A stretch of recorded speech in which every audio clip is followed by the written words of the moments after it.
Have you ever pondered the power of the divide and conquer strategy? How it shapes battles, businesses, and even our daily tasks?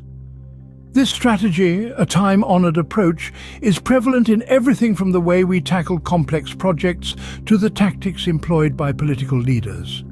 It is a potent tool with the ability to transform chaos into order, complexity into simplicity. But like any potent strategy, it has its good, its bad, and its ugly sides.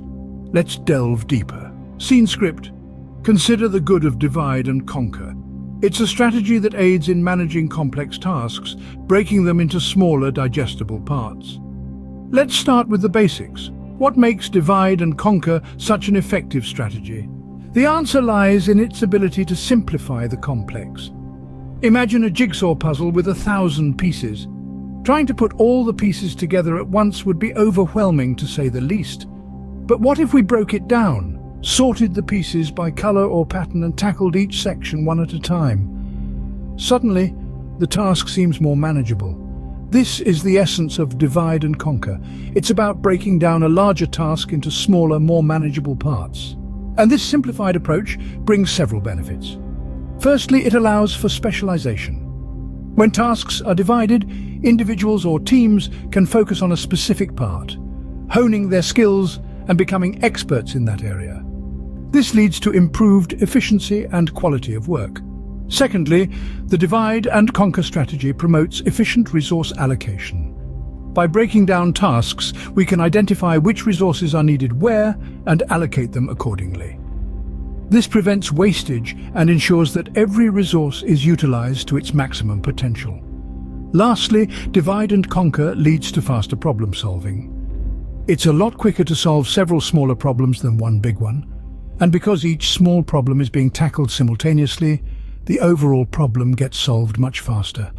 But this strategy doesn't just apply to puzzles and projects. It's used in computer algorithms, military tactics, even in the way our brains process information.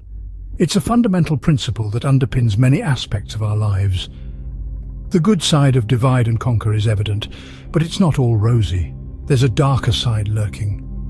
Indeed, while this strategy can simplify tasks and improve efficiency, it can also lead to division and competition. It's a tool that, like any other, can be used for good or ill.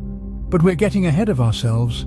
We'll delve deeper into the darker side of divide and conquer in the next scene. For now, let's bask in the glow of its benefits. Now let's turn to the bad side of divide and conquer. It's a strategy that can foster division, competition, and a lack of cohesion. While the divide and conquer approach can facilitate efficient problem-solving and specialization, it's not without its pitfalls. One of the main drawbacks is the potential for fostering division and competition.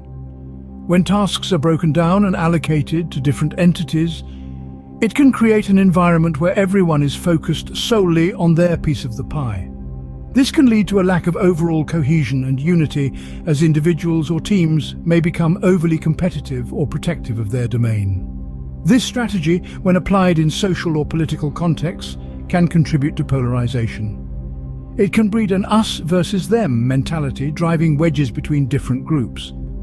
This is often seen in political landscapes where politicians use divisive rhetoric to appeal to specific demographics, further entrenching societal divisions. This divisive mentality can damage relationships within a team or between different factions in a society. It can hinder progress and create a toxic environment where collaboration and cooperation are overshadowed by rivalry and conflict. The focus shifts from achieving a common goal to outdoing one another.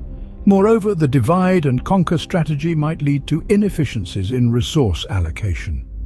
When everyone is working in their silos, there's a risk of duplicating efforts or overlooking crucial aspects.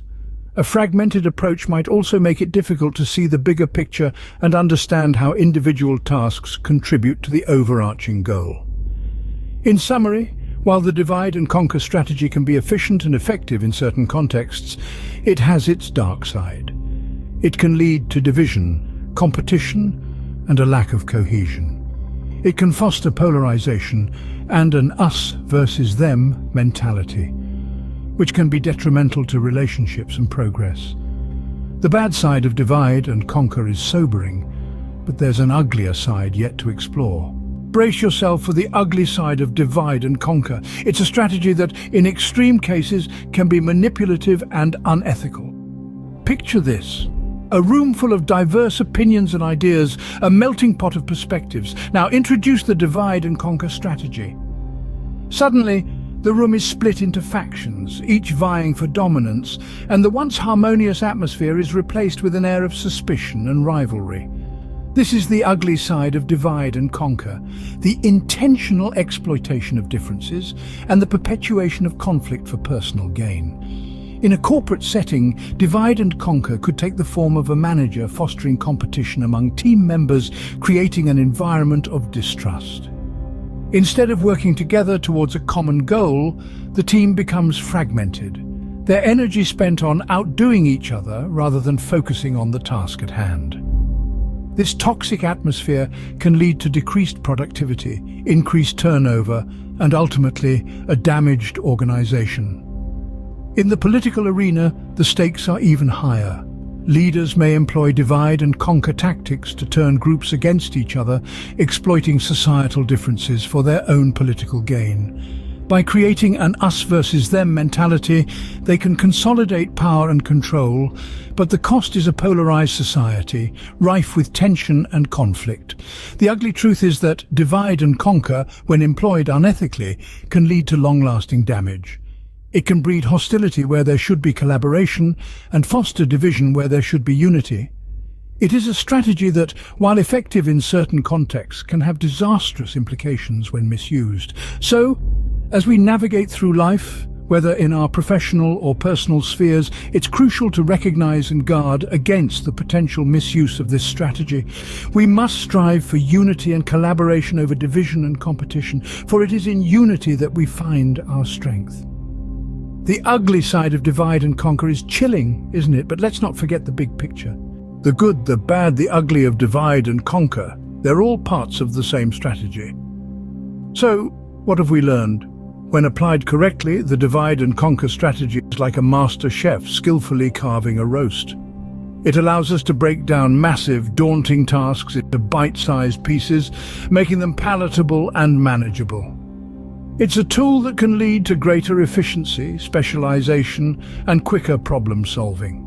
But like any tool, it can be misused. The strategy can create division, competition, and a lack of cohesion. It's like a knife that cuts the pie into pieces, but also risks cutting the ties that bind. In social or political contexts, it can foster a divisive us versus them mentality, creating chasms that are hard to bridge, hindering progress, and causing more harm than good. And then we come to the ugly. The divide and conquer strategy, when used manipulatively, is like a double-edged sword that cuts both ways. It can exploit differences, perpetuate conflict, and even cause long-lasting societal or organizational damage. It becomes a tool of control, wielded not for the common good, but for personal gain or power. But remember, strategies are not inherently good or bad. Their impact lies in how they're used and the intentions behind them. The divide and conquer strategy can be a powerful tool, but it's up to us to use it responsibly. It's about understanding the implications, the benefits, and the potential pitfalls, and navigating them wisely. So let's not forget the good, the bad, and the ugly of divide and conquer. Each facet is a lesson, a reminder of the strategy's potential and its risks. As with any strategy, understanding the divide and conquer approach in all its facets is crucial for wielding it wisely. So, the next time you encounter a divide and conquer situation, remember its power, its potential, and its pitfalls. This strategy, as ancient as it is, has been used to manage complex tasks and scenarios, allowing for specialization, efficient resource allocation, and faster problem solving. The power of divide and conquer lies in its ability to simplify the complex, to make the overwhelming manageable. However, it also has its potential for misuse. It can create division, competition, and lack of overall cohesion. In certain social or political contexts, it can even foster an us versus them mentality that can harm relationships and hinder progress. The potential for polarization is real, and can be damaging if not managed carefully. And then there's the ugly side. The divide and conquer strategy can, in extreme cases, be manipulative and unethical. It can be used to exploit differences intentionally to gain control, perpetuating conflict for personal gain or power. This kind of misuse can lead to long-lasting societal or organizational damage. So, as you navigate life's challenges, take a moment to critically assess the divide and conquer strategy in your own life and context. Consider its benefits and drawbacks, its power and potential for misuse. Remember, strategy is a tool, and like any tool, it's all about how you use it. Until next time, stay strategic.